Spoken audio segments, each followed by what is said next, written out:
300년 전 활동했던 동화 작가 샤를 페로.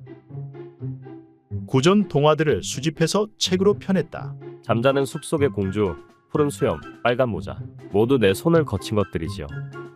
유명한 것 중 하나가 추남 왕자 리케 이야기. 왕자는 지독한 추남이지만 재치가 뛰어나다. 말도 예쁘게 하고 하는 짓도 뭔가 모르게 매력이 있었다. 한편 옆 왕국에는 2명의 공주가 있었다. 언니는 아름답지만 멍청하고 동생은 못생겼지만 머리가 좋았다.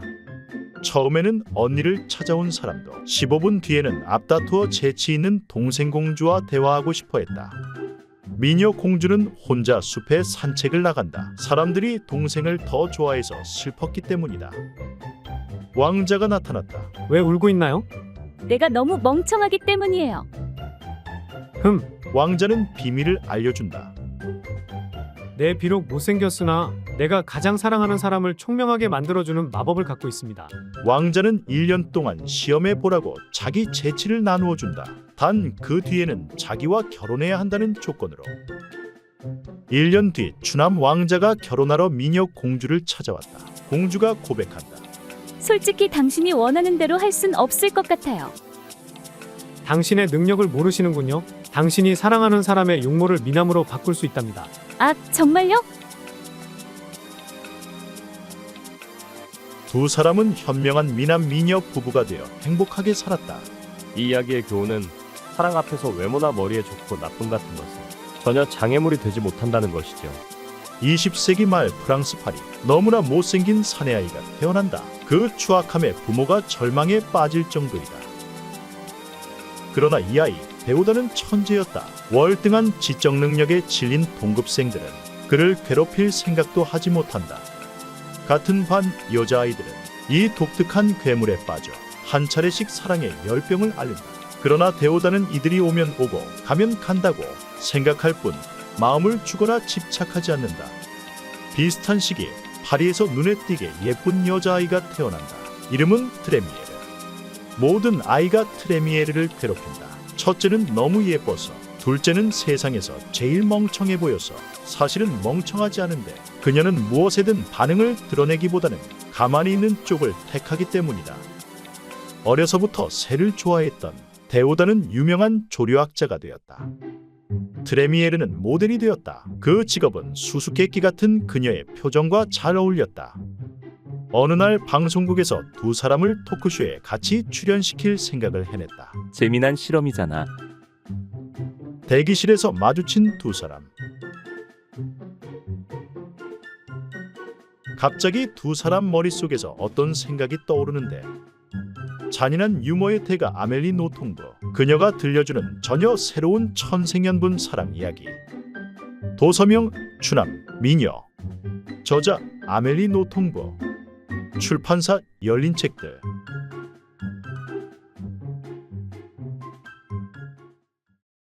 히치콕, 보르헤스, 아도르노 등 세계적 거장들의 영감이 된 고전 명작.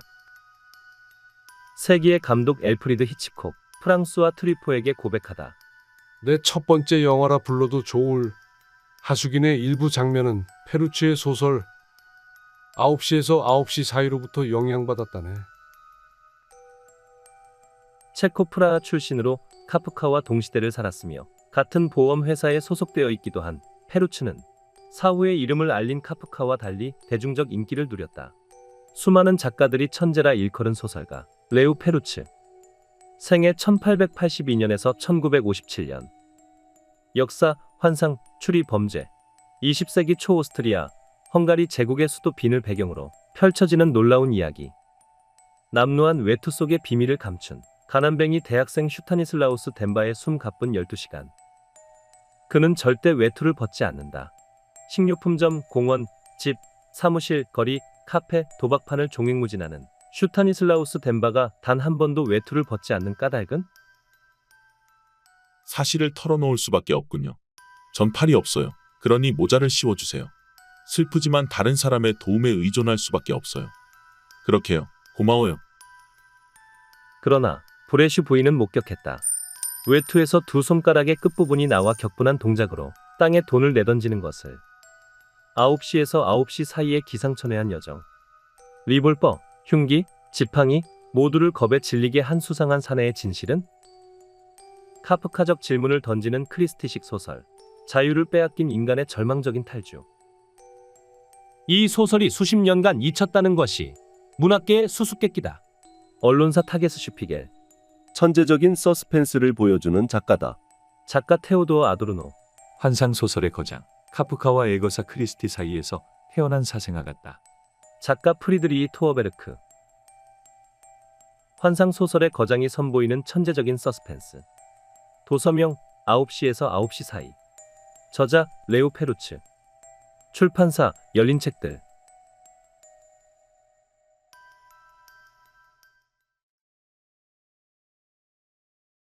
차 한 잔과 함께하는 유쾌하고 따뜻한 사랑 이야기. 로맨스의 여왕 레베카 레이진의 화제작. 로지의 움직이는 찻집. 런던의 미쉐린 레스토랑의 수셰프 로지는 언제나 철저한 계획하에 움직인다. 그러나 완벽하게 설계되어 있던 미래는 남편의 배신으로 한순간에 무너져 내린다. 그리고 술김에 결제한 캠핑카 포피가 눈앞에 나타나면서 로지는 모든 것을 버리고 떠나기로 결심한다. 캠핑카에 직접 블렌딩한 차와 홈메이드 디저트를 파는 이동식 찻집을 차리고 일생일대의 여행에 나선 것이다.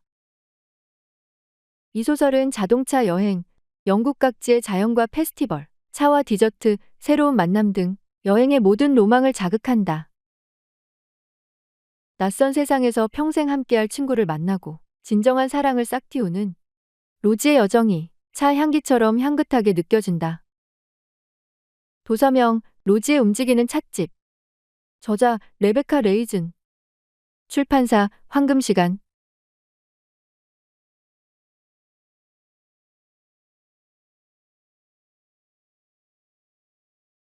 스티븐 킹 극찬. 2020년 미국을 사로잡은 소설. 언론사 뉴욕타임스 베스트셀러. 잡지 피플 보그 엘르 선정 2020년 올해의 책. 6달 후 케이트가 맨몸으로 엎드려서 머리 무게를 지탱하는 법을 배우는 동안 피터는 시리얼과 사과 주스를 먹었다. 훗날 두 아이는 자신들의 뇌가 언제 처음 서로의 존재를 인식했는지 궁금해했다. 피터는 열린 창문을 통해 케이트의 울음소리를 들었을까? 현관 난간에 서는 법을 배우는 동안 인도에서 언니들이 끌어주는 수레를 타던 케이트를 보면서 저 애가 누군지 궁금해했을까? 아빠는 왜 엄마를 도와주지 않았어요? 아빠는 엄마에게 문제가 있다는 걸 알고 있었어요. 피터는 접이식 소파, 바닥에 잔뜩 쌓인 교과서, 옷장으로 사용하는 작은 건조대를 가리키며 말했다. 이 모든 걸 피할 수 있다는 걸 알고 있었다고요. 글쎄, 무슨 일이 일어날지 알았다면 분명 조치를 취했을 거야. 하지만 형은 몰랐어. 너도 몰랐고, 심지어 너희 엄마도 몰랐지. 어쩌면 이제 시작인지도 몰라. 그런 생각해본 적 있어. 우리는 어른이 되고 파트너가 되고 부모가 되는 것에 대해 아무것도 몰랐던 거야.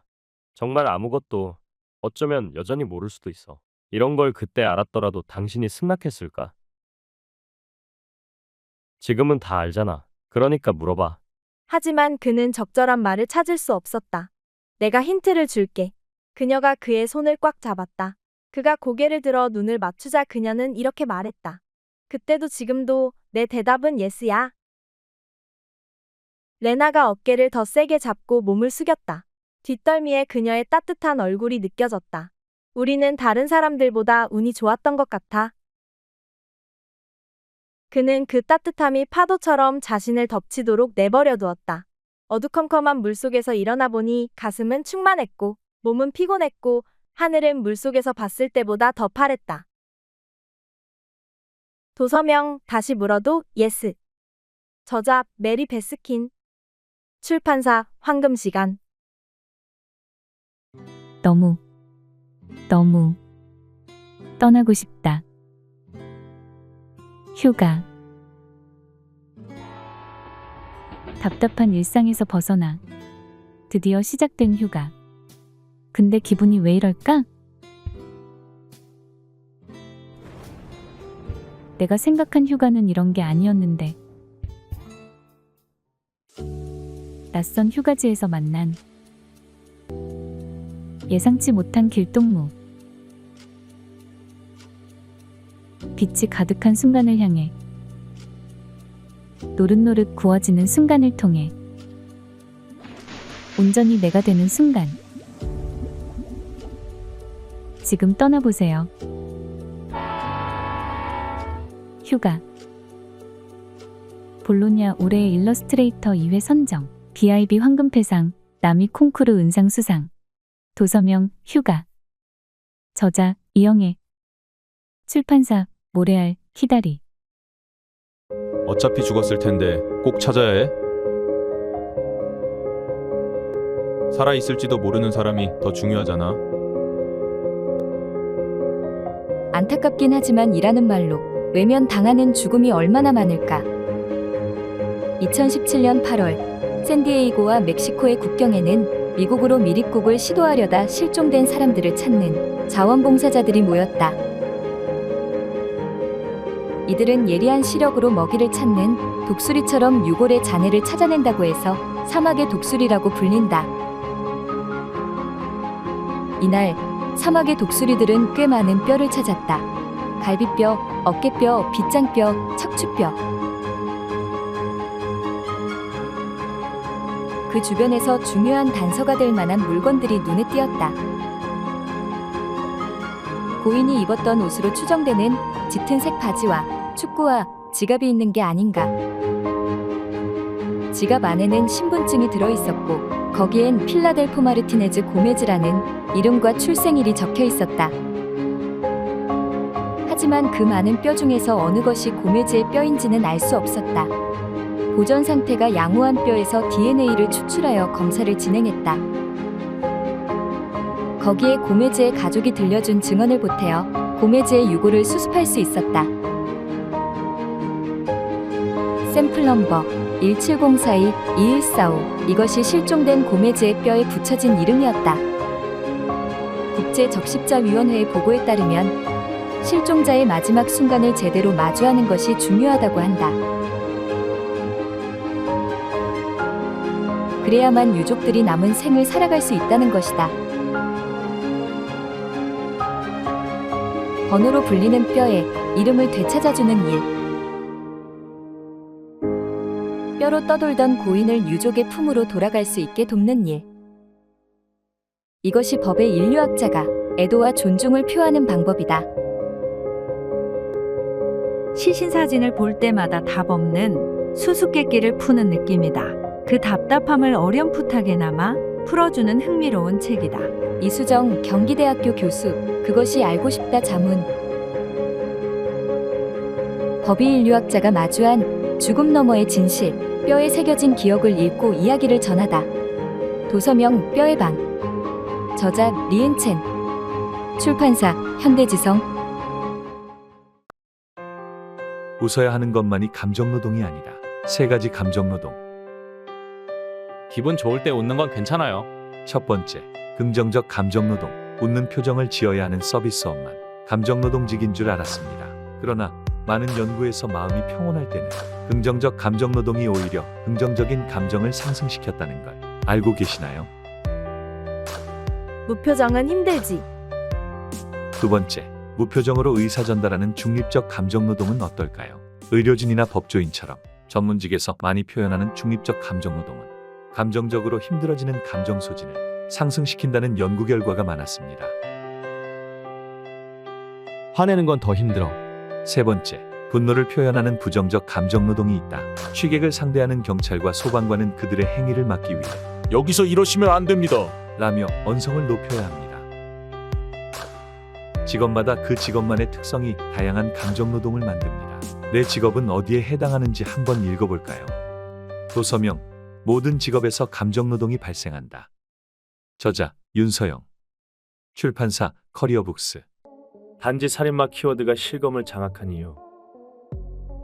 첫 번째 희생자, 거구의 20대 남자, 조폭. 얼마 전 조직을 옮김. 새끼손가락 잘린 채 발견. 두 번째 희생자, 하수관에서 발견된 여고생. 사생팬, 오빠의 조공 과정의 횡령 혐의 포착. 새끼손가락과 약지 2개의 손가락이 잘린 채 발견. 세 번째 희생자, 명동 한복판에서 예수천국 불신지옥을 설파하던 노파. 새끼손가락부터 중지까지 3개의 손가락이 잘린 채 발견. 연달아 손가락이 잘린 채 발견되는 시신. 단지 살인마 키워드가 세상을 장악했다.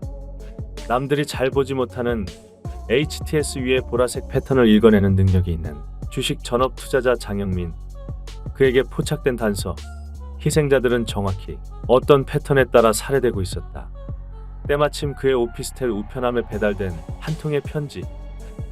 단지 살인마 연락 요망 010에 땡땡땡땡 땡땡땡땡. 나 이외에 다른 신을 섬기지 말라. 우상을 만들지 말라. 하나님의 이름을 망령되이 부르지 말라.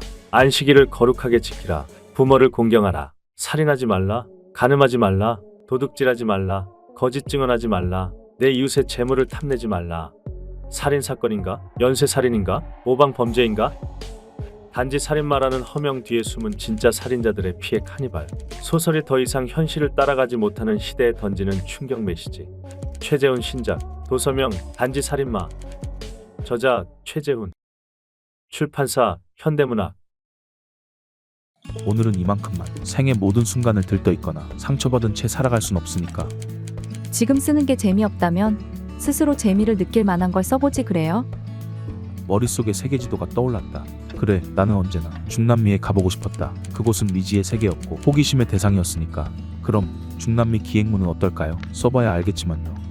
나는 3주 후인 2019년 7월 2일 멕시코시티행 비행기에 몸을 실었다. 아프고 낯설고 신기하고 불편한 것. 하지만 때가 되면 떠나고 싶은 것. 코파카바나의 하늘을 보고 있으니 이제야 이번 여행의 이유를 알 것 같았다. 나는 더 잘 살고 싶어서 온 것이다. 고립과 사회적 거리두기로 지쳐있는 요즘, 한 권의 책으로 만나는 생생한 현실 여행의 맛. 2019년 지구 반대편 멕시코시티행 비행기를 탄 소설가 최민석의 웃기고 짠하고 구구절절한 여행 일지. 고독한 현실주의자가 맞닥뜨린 유쾌한 중남미의 세계. 도서명 40일간의 남미 일주. 저자 최민식. 출판사 해냄 출판사. 듣기만 해도 귀가 트인다. 외국어 학습의 오해와 진실. 영어를 잘하려면 집에 항상 영어 뉴스를 틀어놔. 내가 무의식적으로 그 내용을 기억한대. 고등학교 시절 학교에 떠도는 소문이 있었다. 잠잘 때 수업 시간에 녹음한 내용을 틀어놓으면 머릿속에 쌓인다는 소문이었다. 나뿐 아니라 많은 사람들이 이 말을 믿었다. 외국어를 배울 때 특히 이런 일이 많이 생긴다. 어렸을 때부터 자녀에게 외국어를 공부시키는 부모가 많기 때문이다. 부모들은 그저 아이에게 언어를 들려주는 것으로도 도움이 된다고 믿는다. 그런데 정말일까? 워싱턴 대학교의 패트리샤 쿨은 9개월 된 영어만 사용해온 아기들을 대상으로 실험을 했다. 아기들을 둘로 나누고 한 집단에는 낯선 언어인 중국어를 하는 교사를 배치했다. 과연 중국어를 들은 아기들이 그 언어의 특성을 익혔을까? 물론이다. 그런데 이후 비슷한 실험을 또 하자 완전히 다른 결과가 나왔다. 지난번과 같이 한 집단이 중국어에 노출되었지만 이번에는 중국어를 익히지 못한 것이다. 무엇이 달랐을까? 이 아기들은 교사 없이 중국어 녹음만을 들었다. 그러니 안타깝지만 안 좋은 소식을 전해야 할 것 같다.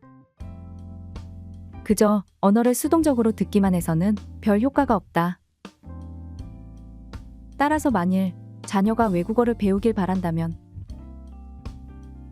그 언어를 사용해서 직접 아이와 놀아주길 바란다.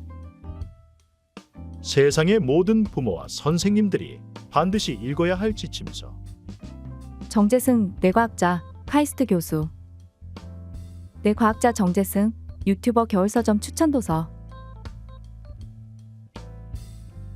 이중언어자의 뇌로 보는 언어의 비밀.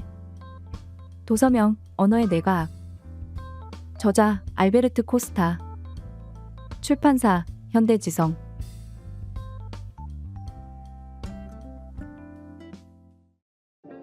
이것은 실화다. 1929년 여름, 한 노작가가 소비에트 연방의 외진 섬에 도착한다. 작가는 당국의 부탁으로 그 섬에 있는 수용소의 실태를 둘러볼 예정이었다. 요즘 그 수용소에 대한 좋지 않은 소문들이 서방 세계에 퍼져 소련 정부를 곤혹스럽게 하고 있었기 때문이다. 작가는 유명한 소설가로 레닌의 친구이기도 했다. 한때 소비에트 정권과 멀어져 외국에서 살기도 했으나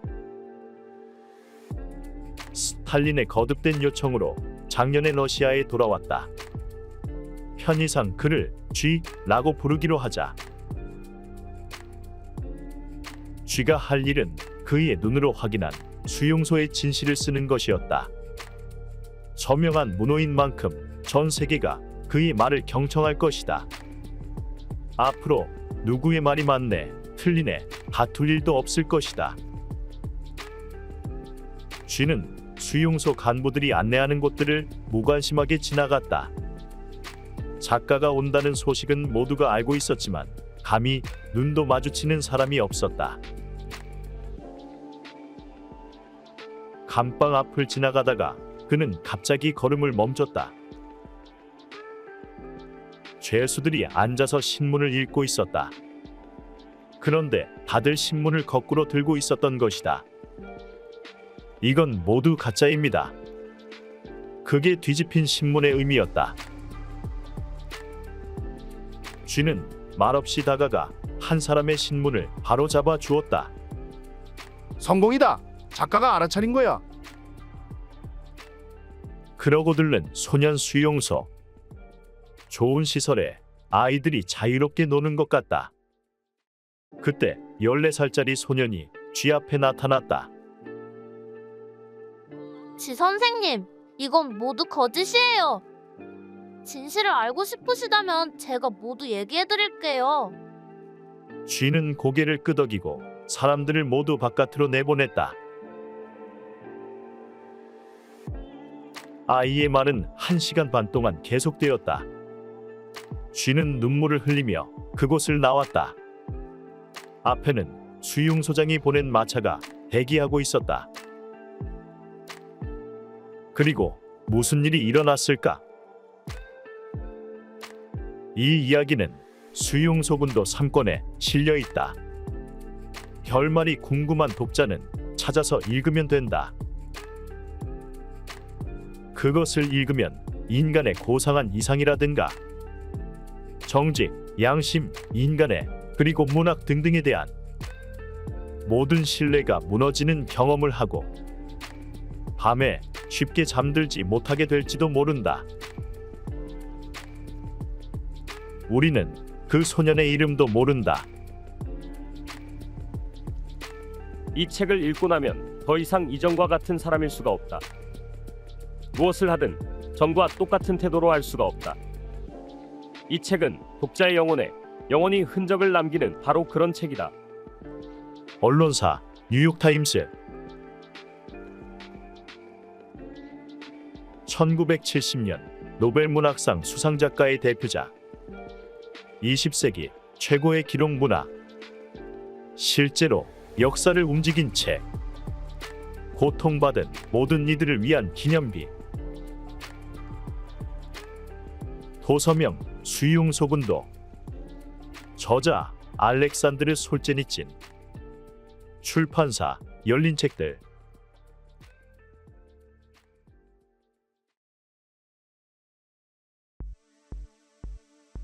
대서양을 건너 드디어 최고의 도시 뉴욕에 도착한 우리들.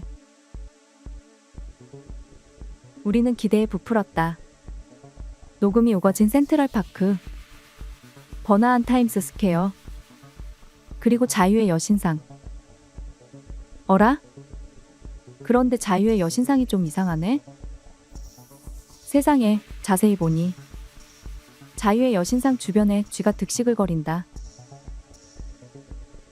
쥐떼에게 점령당한 거리에는 버려진 자동차와 시체, 쓰레기만 가득하다. 과거 세상을 호령하던 인간은 고층 빌딩에 숨어 겨우 목숨을 부지하고 있다. 지금이야말로 우리 고양이들이 나설 때, 고양이 폐하 바스테트가 나설 때다. 그러나 어리석은 인간들은 회의를 하자고 모여서 쓸데없는 토론과 싸움에 시간을 쏟는다. 쥐들에게 핵폭탄을 떨어뜨리자고? 진정한 무기는 상상력과 소통이라는 걸 왜 모르지? 아직도 인간이 이 행성, 지구의 주인이라 생각한다면 그건 큰 착각이다. 시시각각 다가오는 쥐 군단의 위협, 무작정 핵무기를 쓰려는 인간들, 로봇 고양이 카츠의 등장. 이 행성의 운명을 건 최후의 결전이 시작된다. 한국어판 누계 3000쇄 돌파 작가 베르나르 베르베르 신작.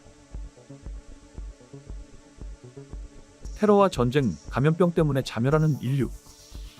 베르베르가 그려낸 디스토피아. 베르베르의 트레이드마크. 상대적이며 절대적인 지식의 백과사전도. 34항 몫으로. 도서명 행성.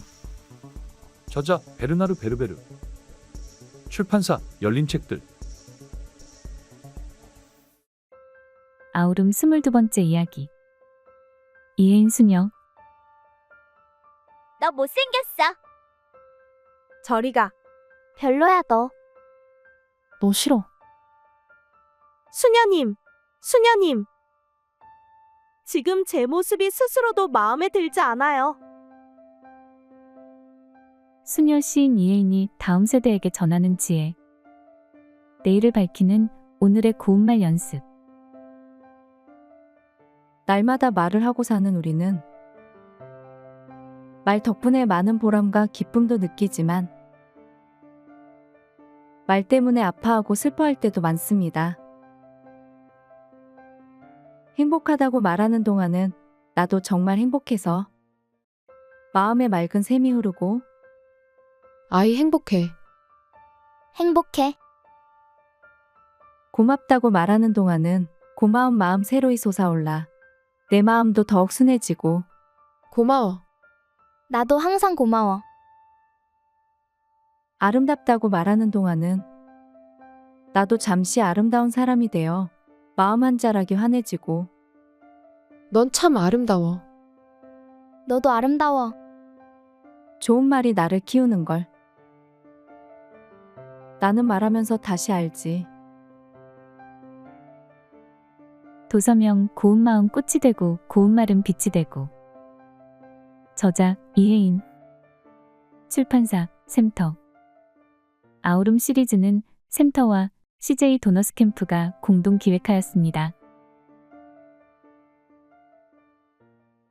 본 영상은 문화체육관광부 국립장애인도서관의 수어, 음성 지원을 받아 제작, 재구성한 것입니다.